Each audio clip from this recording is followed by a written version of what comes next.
There are also some Wisconsin connections to the earthquake, including some people who experienced the quake firsthand.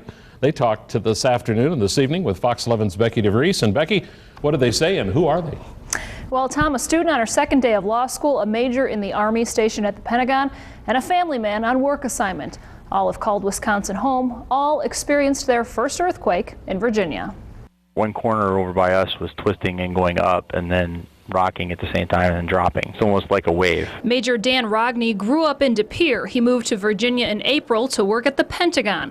Though 9/11 was nearly 10 years ago, terror attacks are still top of mind. We still have aircraft flying into Reagan National. They fly over part of the Pentagon. So we heard a couple jet engines while that was happening. Remember, the initial thought, of course, is another attack. About 100 miles away from the Pentagon, law school student Emily Monsky was in the library at the University of Richmond.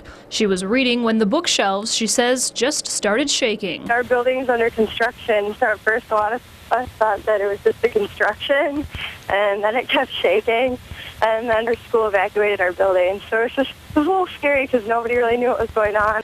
A Green Bay man who was in the area for work also felt the quake. And then all of a sudden things started swaying back and forth. So I just quick jumped between a doorway here because I believe that's the best place to be in case things start falling down. And then it simmered down quite a bit and stopped.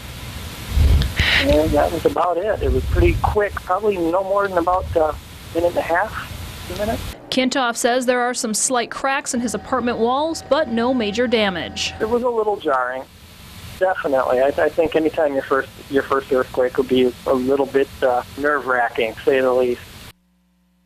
Kintoff also says the earthquake felt a little bit like a roller coaster, including an adrenaline rush for a little while after. The quake registered a 5.8 magnitude. I talked with a professor of geosciences this afternoon. He says by California standards, that quake is not that big of a deal, but by East Coast standards, it is something of a rarity. And what's unusual is, first of all, it was on the East Coast, which is relatively uncommon. And secondly, it was, for Virginia, an unusually strong earthquake. And some people have said they felt the quake in the Green Bay area. Dutch, who you just heard from, says this area is on the extreme fringe of detectability, but it is not impossible to feel it here.